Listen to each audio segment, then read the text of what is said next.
The frustrating downfall of ranked Fortnite. Fortnite's Battle Royale playlists have consistently hit all-time low numbers in 2025, and at face value, it doesn't really look that bad. There have been multiple times in the past year where player counts have been similar. But when you start to look at the ranked Battle Royale playlist, this is when it starts to become a real obvious issue. The April and May 2025 numbers are around... Is this all ranked or is this just Battle Royale?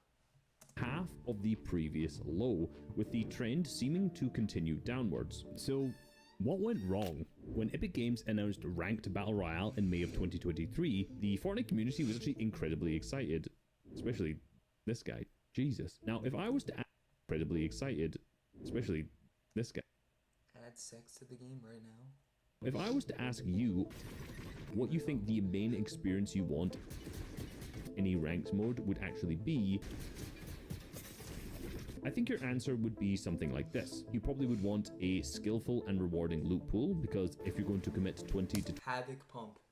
25 minutes of your life to a match, you'd probably want the deaths to feel not that cheap and unavoidable. I think it's fair to say that you want to die skillfully in a ranked mode. You probably want good match pacing. So if you're 5 minutes into the game and there's only 20 people left, that means that the rest of the match... That's not their fault though. ...might be pretty slow and boring. Now, tournament matches are slow,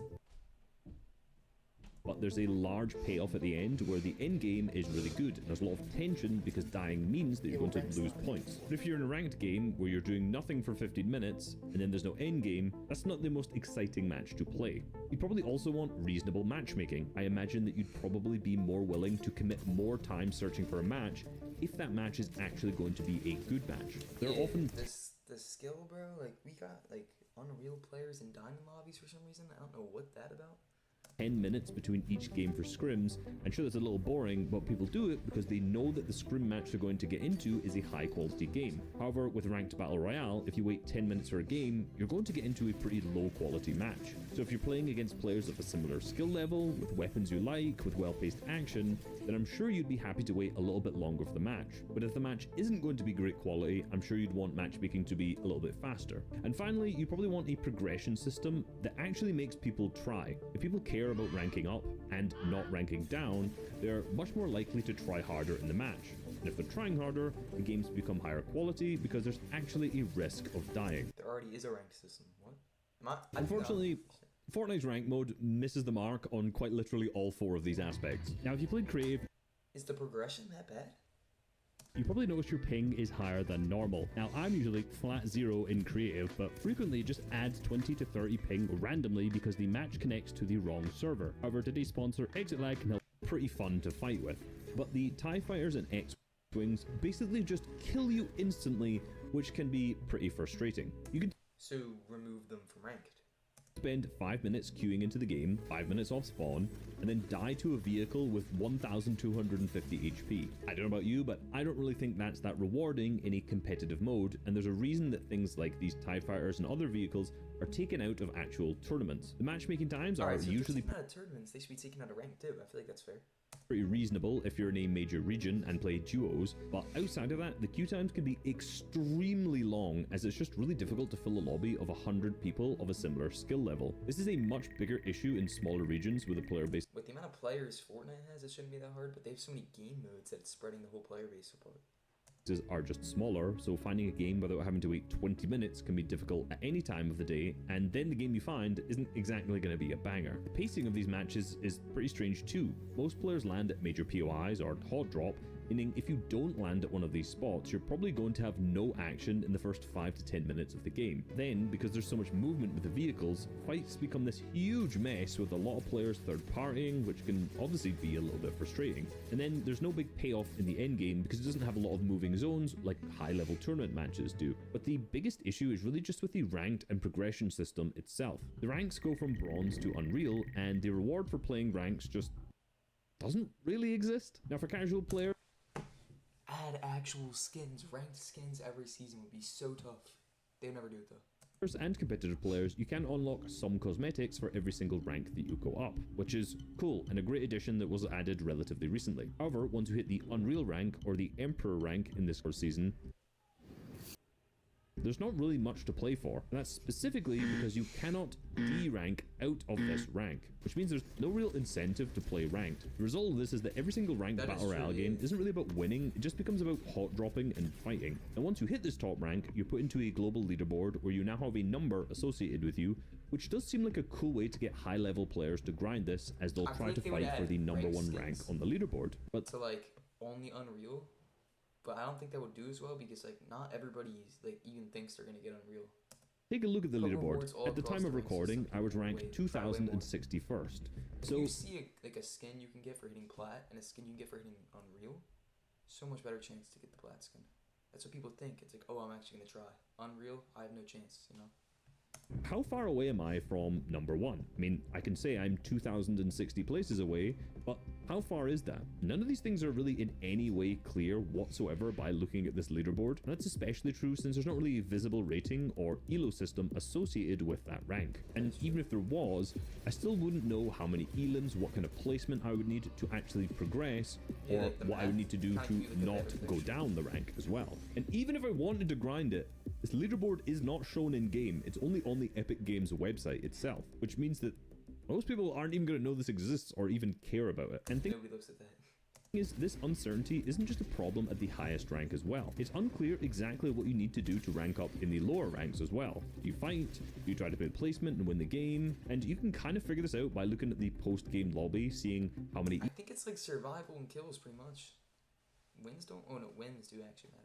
Elims and placement you got, and the bonuses and all of this kind of stuff, but it's just not clear. What do I need to do to rank up, or what do I need to do to not rank down? But imagine Unreal was just the top 500 players. There was a risk to dropping out of Unreal to the rank. Arena made so much more sense, bro. You would just like get kills, and you'd get arena points, you'd get points for place. It was like tournaments. Down below, and of course if you want to climb up the leaderboards you actually have to play it well. Currently there's also only one rank, just Battle Royale, but if each team mode had its own rank there would also be a reason to play these other modes, meaning lobbies would actually fill since there are people grinding for the... No, they wouldn't, bro. That's the reason why it doesn't fill. It's because we have ranked reload, ranked Battle Royale 0 builds, ranked ballistics.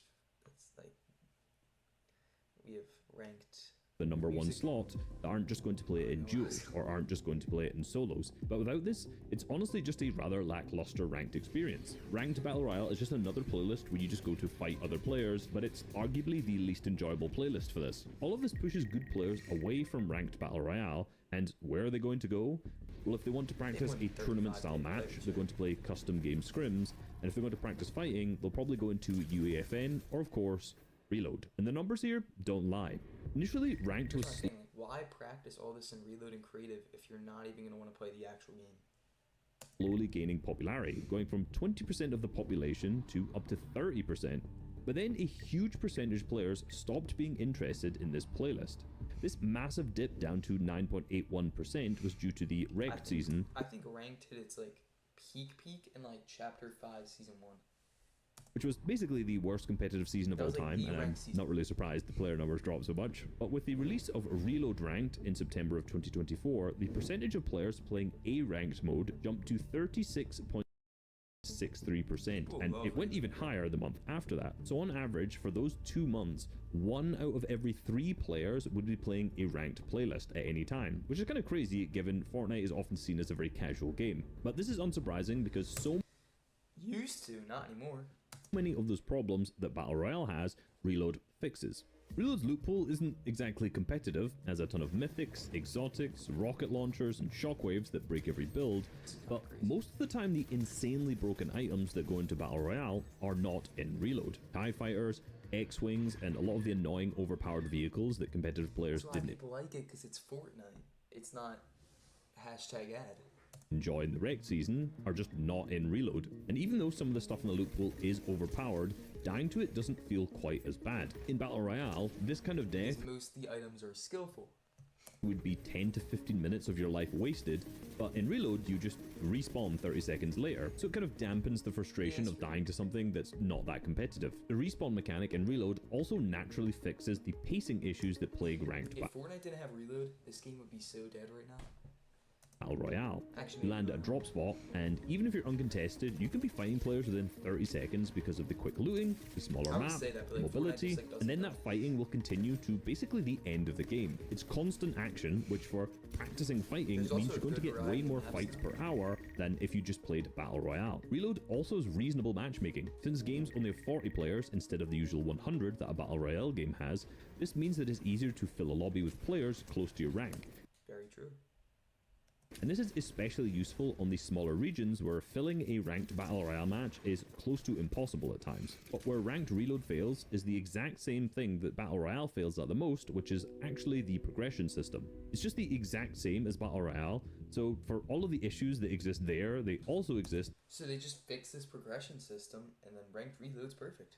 in ranked reload. So with ranked Battle Royale numbers at all-time lows, is reload killing the playlist? Well, as I already mentioned, ranked Battle Royale has a lot of problems already, which over time has pushed people away.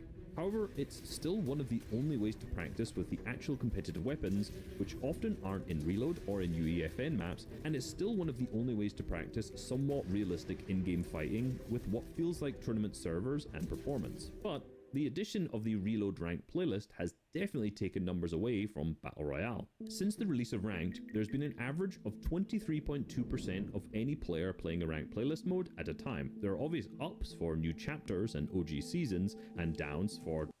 Did OG get a lot of plays? Fortnite OG. When is this? Remix. Oh, this is Chapter 5, Season 4? Damn, I ranked, thought this was the but last this one. is somewhat even high. consistent. However, when you look at what ranked playlist these players are playing, that's when things shift massively. Since the release of Ranked Reload, there have been only 2 months where there has been less than 60% of the ranked population in Ranked Reload. This means that for out of every 5 players who are queuing into any ranked playlist, 3 of them are queuing into Reload. This playlist may have initially I'm just thinking, if we had all one ranked mode and it worked in every game mode, we just keep the same rank, add more ranks, add rewards. converted some casual players to ranked, which was clear by the large ranked populations in the first 2 months of its release. But it would appear that over time, more ranked players are just choosing to play Reload over Battle Royale. This isn't particularly surprising because both offer relatively the similar experience in terms of practice. You're just going to be fighting players, you're not really trying to grind to win the match. But one playlist is just more engaging at this than the other. As much That is true. Nobody has the intention of winning in a Reload game.